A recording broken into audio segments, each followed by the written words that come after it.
Love you guys. Love you. Okay. God dang it. There it goes. What the heck? It's been a little uncomfortable out here, headed into the seas. The biggest wild card of all is the autopilot going down. Well, I don't know if I just overheated or if I'm getting stressed because we don't have autopilot now.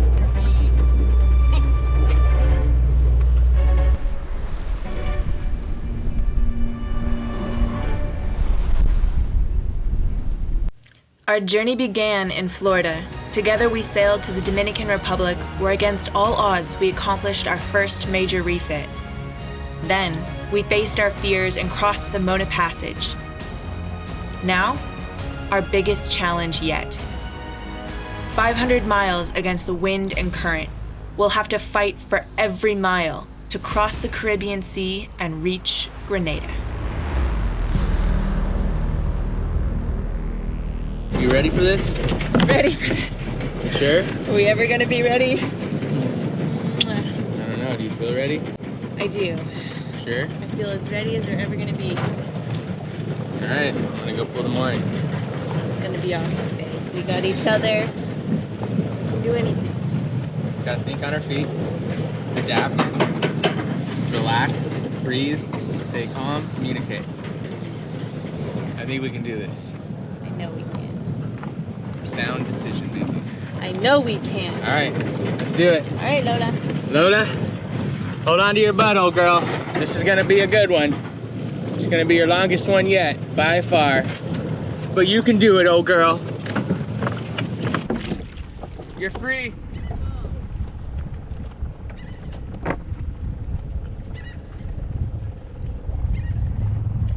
Guys, I think we're getting chased down by a psychedelic beast. Look who it is.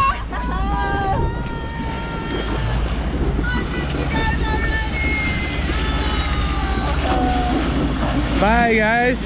Camera, let's take a video of you. Sure. Really? Oh, that'd be so cool. You're rolling right now. I'm rolling. Yeah.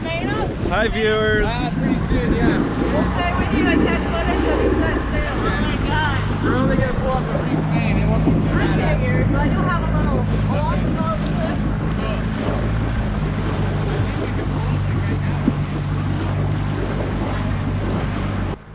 We've watched the weather for more than a month now, and we never saw anything less than 20 knots average wind speed across the Caribbean, many times seeing 25 and 30 knots. And that's exactly how the trade winds are, year in and year out. Since we have to go forward to reef and unreef our main, and the winds were forecasted to blow 20 to 30, gusting even higher than 30, we've decided to ride the reefed main all the way, taking the slow, steady approach, conserving energy, and doing everything we can to not break the boat.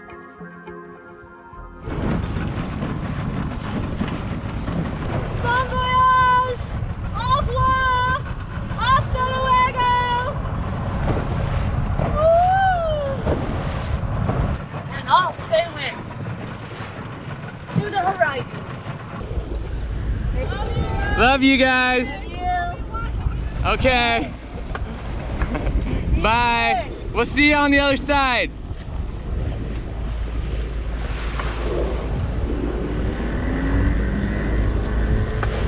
How are we so blessed with amazing friends? I don't know. We have to be doing something right. All right, I'm open to pulling a scrap of the head sail out. See what our heading is. If you are. Yes, I'm ready. Let's do it.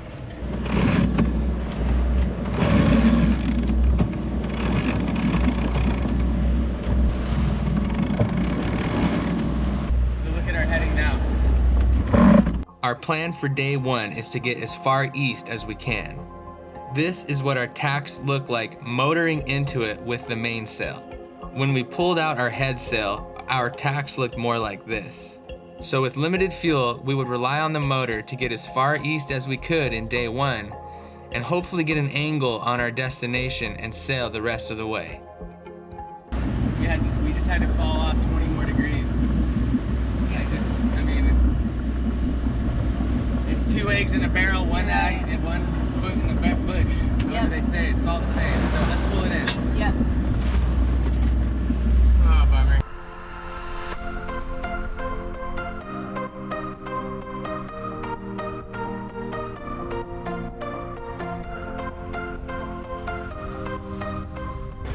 we learned something yesterday from Kevin. When we were doing all that racing, we were really watching the telltales on the main when we would tack and jibe, but we did a lot of tacking and they needed to all be pointing straight back. So we've been motor sailing for a long time with just the main up, and we noticed today, like, the telltales don't look good at all, not like what we were going for in the race. And we're like, well, when we were racing, we would let the main sheet out. Michael and I haven't been using the main sheet.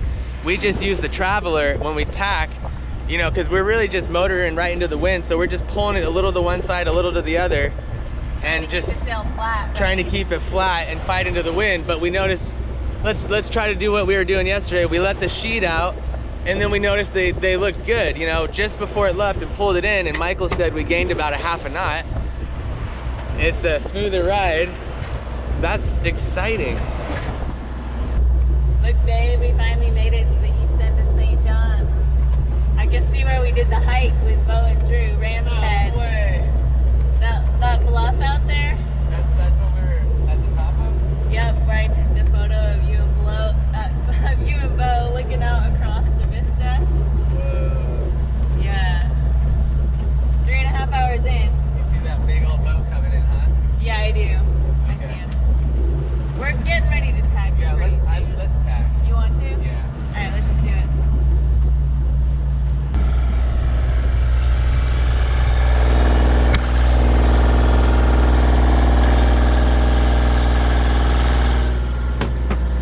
It's even cooler since I found, you know, cleaned the raw water strainer. Found that, yeah. Nice. I mean, it's really cool, so. Okay, that's great. Looks alright. The oil and diesel leak is It's the same as it's been. same as always, Yeah, huh? we're just managing it. Okay. How about you, Lola? Are you any better? No better, no worse. I'm fine.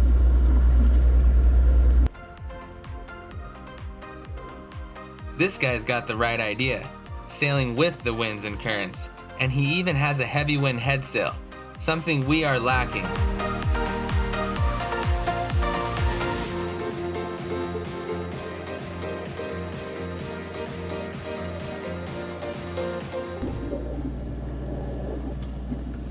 God dang it. There it goes. What the heck?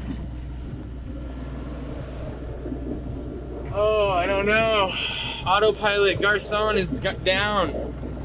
The arm is reading properly, but it just keeps just turning, tapping. Trying to send this off to one side. What happened? It was working fine. Man. You want me to go research this? I don't know. I don't know if we still have reception. You can check. You didn't push anything, right? I see land. We might have a signal. No, I didn't push anything. Like I said, I was actually just filming the water and it started turning out of nowhere.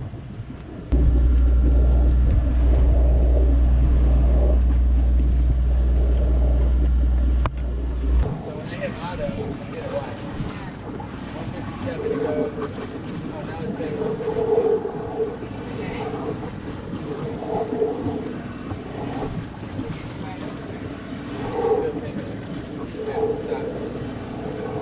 What's going on here? You guys know what the problem is? It was working just fine, so why would it need to be calibrated? Oh, Lordy. That was a short-lived, like really awesome experience with the autopilot. Really a bummer. All right, good afternoon. It's actually almost evening. A little day one update here for you. We've been running the engine and a reef main all day, just tacking like crazy. Here's a note, Joel dragging the Navionics tack map. And it's been a little uncomfortable out here, headed into the seas. But the biggest wild card of all is the autopilot going down. So we had a great 5 hours where Joel was resting and I was just on watch and Garcon was on the wheel, and then something weird happened out of the blue. Joel's guess is that a wire came disconnected or something. We can't figure out what could have possibly gone wrong, but we can't work on it because it's underneath the cockpit. It's where, like, there's a bunch of stuff in the locker on top of it. So I guess it's just back to hand steering for now. And we're gonna keep sending it into the night and over the next 3 to 4 days. So here we go. Michael and I are communicating well. She expressed concern, and also that she was thinking about maybe heading back or addressing this, but she's willing to stick it out and get some rest. I'm willing to keep going. You know, we've been hand steering for a long time. This is gonna be intense, but for now, we're gonna keep her going. I'm gonna go into the night and see if I can go as long as possible, try to let Michael get some rest. And we'll see. If I'm feeling a lot more energy tomorrow, I might try to rip the whole locker apart and get down there, but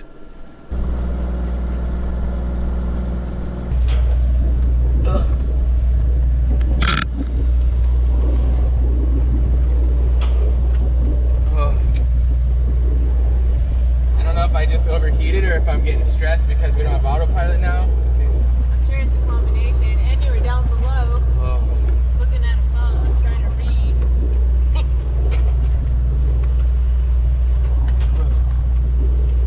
Trying to hold it in, but I think I'm gonna lose it. Okay, we got the wheel. No, I'm good. I'm good. I'll be on the wheel.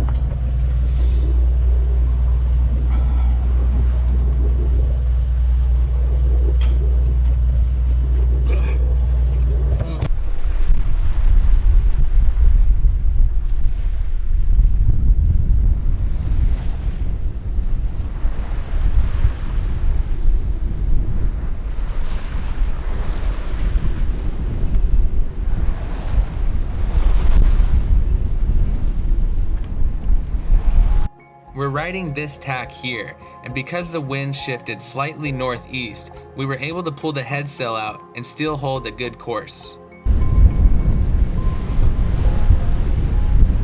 What do you think, babe? These are definitely the strongest winds we've seen so far. I'm just looking at the clouds to make sure we're not going to get hit by anything real crazy. Right now, this is probably steady 25, gusting in the 30s. And there's the whistle noise that you hear. We got a real small jib and a mainsail. Just watching, keeping my eyes peeled. We're doing okay right now. You know, we're doing 5 knots with that tiny bit of sail, making good heading. Going into the night.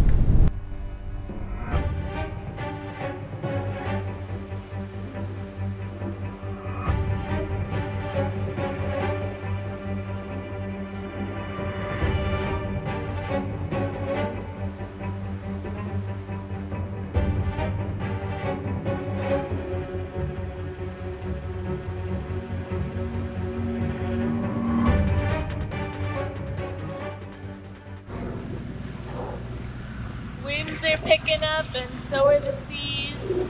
It's about 10:15.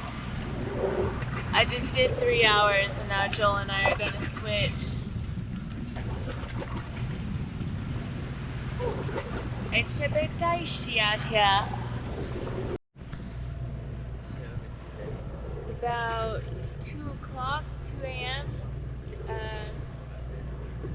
You can't see anything. Can't see it? I thought I would be close enough to this light, but no? No. Oh.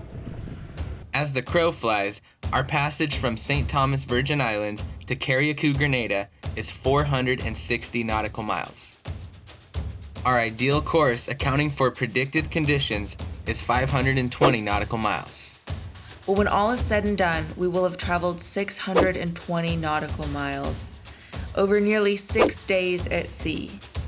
Because of the westbound current and easterly trade winds, we must sail hundreds of miles north and east in order to get above the current, so we can reach our destination without getting swept off course. That's what I feel like the ocean is saying to us right now. You shall not pass. But we want to go east, but you can't go east. But that's where we want to go.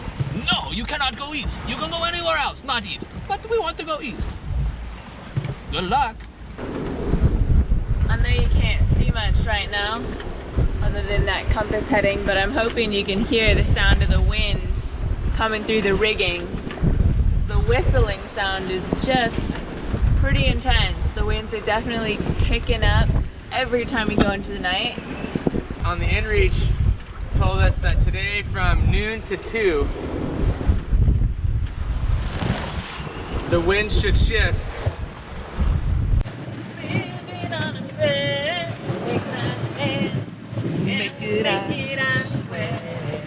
If birds are able to tack into the wind better, maybe they go just straight into it, lashing. Give this video a thumbs up, then subscribe so you won't miss the future installments of our journey. And finally, if you'd like to be more involved in our adventure, visit our Patreon page to learn more. Did we catch a queen on the river? Come on, baby! Queen on the river! Queen on the river! These are the tales of BOAB. Oh my gosh! There's like